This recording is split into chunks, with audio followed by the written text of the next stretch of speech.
केंद्र सरकार के साथ मिलके हम इसे काबू करने की पूरी कोशिश कर रहे हैं एक तरफ, और दूसरी तरफ जिन लोगों को कोरोना हो जाए उनके इलाज की समुचित व्यवस्था करने की कोशिश कर रहे हैं।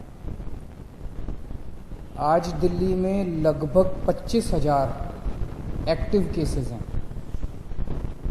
33,000 लोग ठीक होके अपने अपने घर जा चुके हैं। 25,000 लोग ऐसे हैं जिनको अभी भी कोरोना है। अस्पतालों में इस टाइम 6,000 के करीब लोग हैं और 12,000 के करीब लोगों का उनके घर के अंदर इलाज चल रहा है। आज जैसा मैंने बताया, दिल्ली में 25,000 एक्टिव केस हैं। आज से ठीक एक हफ्ता पहले दिल्ली में 24,000 एक्टिव केस थे। एक हफ्ते के अंदर केवल 1,000 एक्टिव केस बढ़े।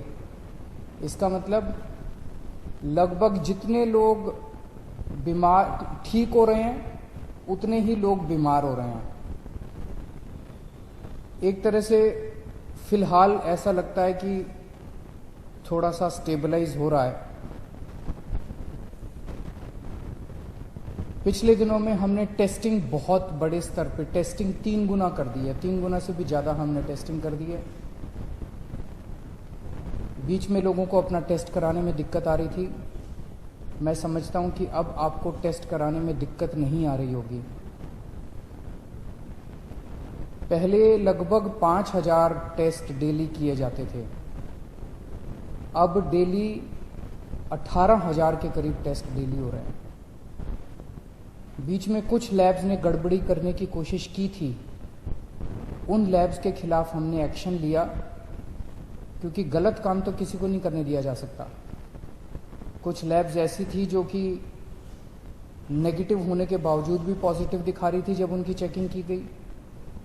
तो अब सारी लैब्स को सख्ती के साथ कहा गया है कि सही काम करना है और पूरी कैपेसिटी के ऊपर काम करना है, खूब टेस्ट करने हैं। केंद्र सरकार की मदद से दिल्ली में एंटीजन टेस्ट भी शुरू किए गए हैं। एंटीजन टेस्ट रैपिड टेस्ट होता है, 15 मिनट में, आधे घंटे में पता चल जाता है। तो इस टाइम दिल्ली के अंदर लगभग 18,000 टेस्ट डेली हो रहे हैं। मैं समझता हूं कि अब आपको अपनी टेस्टिंग कराने में कोई दिक्कत नहीं आएगी।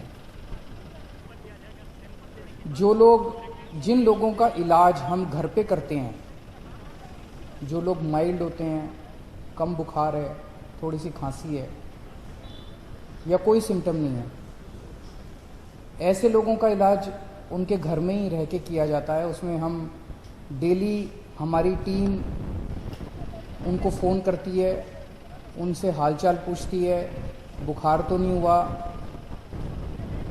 और उनको एडवाइस देती है कि क्या क्या करना है। अब हम इसमें कोरोना में हमने देखा कि एक ही चीज़ की समस्या सबसे ज़्यादा होती है कि मरीज का ऑक्सीजन लेवल गिर जाता है, मरीज को सांस लेने में तकलीफ होती है, मरीज को ब्रेथलेसनेस होती है और मरीज को तुरंत ऑक्सीजन देने की ज़रूरत पड़ती है। अगर मरीजों को सही टाइम पे तुरंत ऑक्सीजन मिल जाए तो कई मरीजों को बचाया जा सकता है। तो इसके लिए अब हमने क्या किया है कि जितने अब होम क्वारंटाइन के केसेस होंगे, होम आइसोलेशन के, दिल्ली सरकार हर होम आइसोलेशन वाले केस को एक ऑक्सी पल्स मीटर देगी। आप उस पल्स मीटर को अपने घर रखिए, जब आप ठीक हो जाए सरकार को वापस कर दीजिए 10 दिन के बाद। उस पल्स मीटर से आप हर घंटे में, 2 घंटे में आप अपनी ऑक्सीजन नापते रहिए। अगर आपकी ऑक्सीजन कम होती है, हम आपको एक फ़ोन नंबर दे देंगे, उस पर फ़ोन कर दीजिएगा। हर डिस्ट्रिक्ट में हम ऑक्सीजन के कॉन्सेंट्रेटर रख रहे हैं। तुरंत हमारी टीम कॉन्सेंट्रेटर लेके पहुंच जाएगी जल्द से जल्द, और आपको तुरंत आपके घर में ऑक्सीजन दे दी जाएगी, और अगर ज़रूरत पड़ेगी तो आपको अस्पताल में शिफ्ट कर दिया जाएगा। कई बार हमने देखा है कि ऑक्सीजन तुरंत न मिलने की वजह से अस्पताल में शिफ्ट करने तक इतने में ही कई बार मरीज कभी कभी कोलैप्स कर जाता है। तो इसीलिए हर डिस्ट्रिक्ट के लेवल पे हम लोग ऑक्सीजन के कॉन्सेंट्रेटर रख रहे हैं, और अगर आपको ज़रूरत पड़ेगी तो कॉन्सेंट्रेटर पहले तुरंत आपके घर पहुंचा दिया जाएगा, ताकि आपको समय पे ऑक्सीजन मिल सके और आपको कंट्रोल किया जा सके। फिर आपको अस्पताल ले जाएंगे और अस्पताल में आपका इलाज किया जाएगा। 12 जून को दिल्ली के सारे अस्पतालों में मिला के 5300 बेड्स भरे हुए थे। आज की डेट में 6200 बेड भरे हुए हैं। तो लगभग 10 दिन में केवल 900 बेड भरे। इन 10 दिनों में 23,000 नए मरीज आए।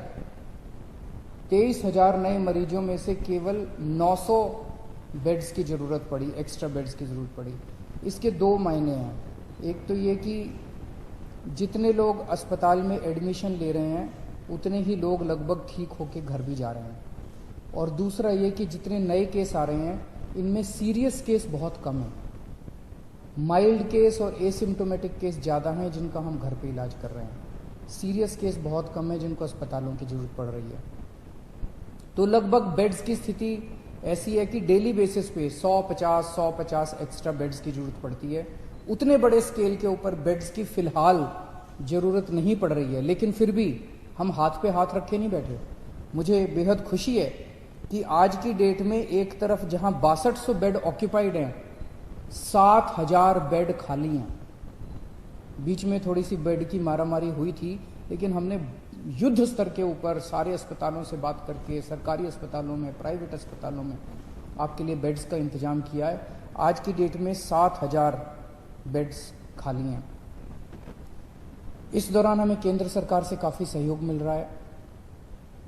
दिल्ली सरकार और केंद्र सरकार मिलके दिल्ली में कोरोना को काबू पाने की कोशिश कर रही हैं। ये समय राजनीति करने का नहीं है, ये समय आपस में लड़ाई झगड़े का नहीं है। अगर हम आपस में लड़ेंगे तो कोरोना जीत जाएगा, और अगर हम मिलके लड़ेंगे कोरोना से तो कोरोना को हरा सकते हैं। आज पूरा देश चाइना के खिलाफ 2 युद्ध लड़ रहा है। एक चाइना के द्वारा भेजे गए वायरस के खिलाफ, और दूसरा चाइना के खिलाफ बॉर्डर के ऊपर युद्ध लड़ रहा है। वायरस के खिलाफ हमारे डॉक्टर, हमारे नर्स, ये सब युद्ध लड़ रहे हैं, और बॉर्डर के ऊपर हमारे सैनिक युद्ध लड़ रहे हैं। आज पूरा देश हमारे डॉक्टर्स के साथ एक तरफ खड़ा है और हमारे दूसरी तरफ हमारे सैनिकों के साथ खड़ा है, और इन दोनों युद्धों को हमें पूरे देश को मिलकर लड़ना है। इसमें बिल्कुल राजनीति नहीं होनी चाहिए, इसमें कोई पार्टीबाजी नहीं, कोई गुटबाजी नहीं। सारे देश को एक होके कोरोना के खिलाफ भी युद्ध लड़ना है और चाइना के खिलाफ भी हमें युद्ध लड़ना है। हमारे 20 जवान पीछे नहीं हटे, हम पूरे देश भी पीछे नहीं हटने वाला। जब तक हम जीत नहीं जाएंगे तब तक देश पीछे नहीं हटेगा।